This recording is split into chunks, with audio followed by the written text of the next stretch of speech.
Hello, hello. Thank you for joining me on today's live. My name is Dominique Prosper. I'm so glad to be here with you today. And let's get into our topic for today, which is work within your skill set.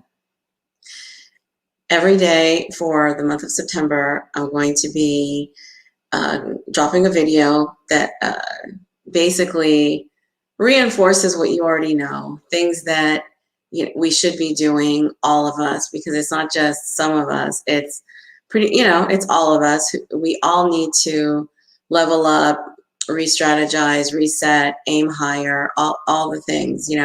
We are constantly evolving beings, and we have a mandate to literally improve the lives of ourselves and others as much as possible. So if you're joining me on this live, say hello and read what the topic is about and drop a comment or two or a question. If you want to know more about this topic, give me a follow so that you will always be notified no matter what video I'm dropping. And if you find value in it, share it with others. So thank you for joining me, and today we're going to be talking about working within your skill set. Everybody has a skill set. That means whatever it is that you enjoy doing naturally, habitually, whatever you have learned, whatever you have maximized as a skill, whatever it is that you use to feed your household, bring you money, put money in your pocket, monetize, all the above. Like, it's something that pretty much you know how to do, like, with your eyes closed, with your hands tied behind your back. Okay, it could be that you help in so many different ways. Either if you work with your hands, or if you're an intellectual, if you are a tech person, doesn't matter what it is. Even if you're an encourager, a speaker, no matter what your talent or skill is, we all have a skill set. And I'm sure you've tapped into it. People have complimented you about it. People come to you regarding your skill set, maybe asking you for help or assistance or your advice. So a skill set is something that pretty much you don't have to go too far to maximize or learn or avoid. Usually when our non-skill set abilities are what we tend to avoid doing. For example, technology is not my skill set, and I do avoid it, but I find that I have to use certain mechanisms like a timer so that I'm either learning or using either the device or the application for a period for like 30 minutes, an hour, because I'm just quick to either not want to do it or quickly get off of it. So things that we avoid would not qualify as our skill set. But whatever is not your skill set is somebody else's skill set. And so that's what we're going to talk about next. But your skill set is something that really people talk about, your God-given abilities. Tap into what that is. I found that teaching was something that I did pretty much automatically. I connected with kids as a young adult. I just found that I could teach children, and I've been a teacher for 30 years. It's not something that I had to really think about. It helped me to raise my own teenagers and to have a long-standing career in the most difficult and strenuous situations, districts, etc. You don't do something for 30 years just as a hobby. It takes grit, it takes staying power, it takes learning and perfecting what you do. So when you have a skill set, you're willing to put in the work because you know that you're going to persevere, because you're tougher than the circumstances. You are bigger than the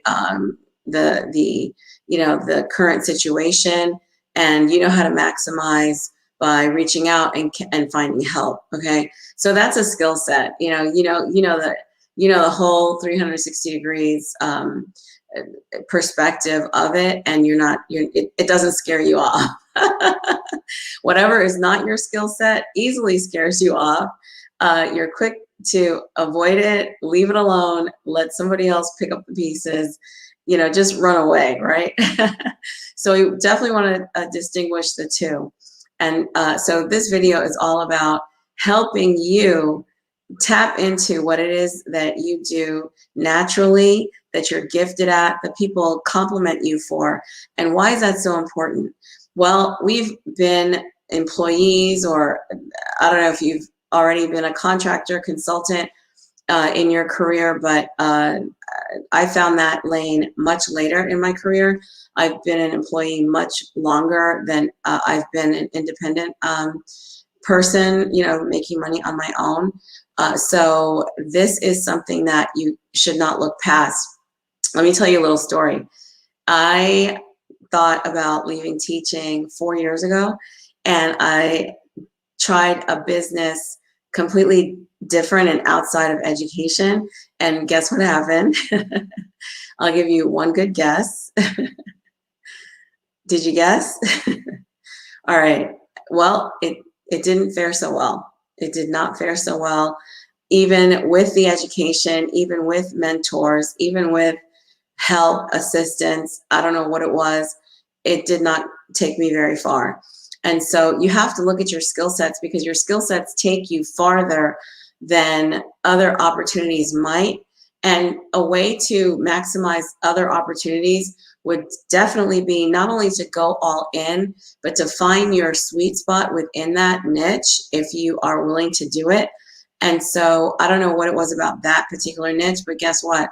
I jumped out of the fire into the frying pan and it was hotter in the frying pan than in the fire. So I went back to the classroom. I literally went back to the classroom from that experience and had to retool.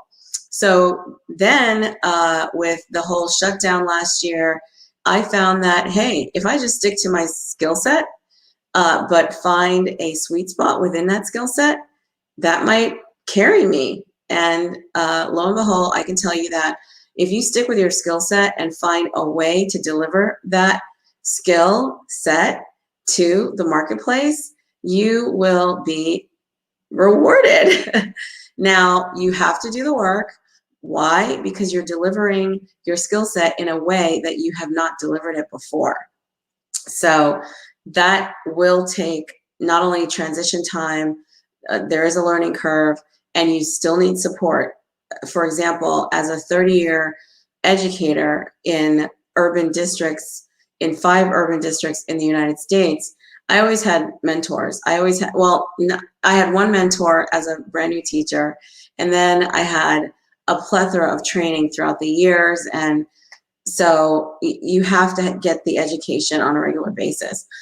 If you are considering using your skill set to deliver to the marketplace, you are going to need support, education, time to implement, and a cycle so that you can become proficient at delivering your skill set in a new way. So don't shy away from it, but get started. So that's really the message here. Get started on delivering your skill set. There are layers to it, like I just said. You're not going to just deliver your new skill set, your skill set in a new way without help. You will have to have a team, whether that is the education that you invest in, the companies that you partner with, the new clients that hire you. You are going to bring people into the mix and create that new ecosphere, or that you did not have before. As an employee, all you do is show up and you execute what you're told to do. As an independent person, as an independent entrepreneur, you are definitely creating and developing what you do and maximizing your profitability. So it's all up to you, right? And so you want to shorten any type of delay, especially that gets in the way of scaling, by reaching out and learning, right? Learning how to do it better, because whatever you're starting to do, other people have been doing it. just like you, because you're not the only one with that skill set offering it to the marketplace. So get into either groups or training where people are delivering exactly what it is that you're delivering. And you are a new brand out there, of course, and a new shining beacon out there that people can hire. But of course, you need your buddies in the field to network with. So networking is key. And so the message here is, you know, start to tap into that skill set. We are going into the end of another year. If you did not launch anything on your own last year, and you are still sitting on a transferable skill that can get you not only noticed, but profitable on your own and creating new streams of income and new lanes of income for yourself, then this is the message you need to replay, all right? If you have any questions at all, drop them in the comments, DM me. I'm always available. And I want you to know that you can do it. It's getting started and not waiting and not watching, okay? Others do it and, you know, not giving yourself the gift of another lane of freedom, okay? If your JOB has taken care of you for 10, 15, 20, 30 years, that is fantastic. But be an example to your children. How did you take that transferable skill and turn it into an independent enterprise that you may be able to gift them or teach them from how you did it, how to do it themselves? You can only teach from a standpoint of having done something. And when your children see you, your nieces, your nephews, your family members, you can help them replicate that same journey. All right. So I hope you take this message on today and just, you know, think about it, write about it, share it if you found value in it, and I will see you in the next video.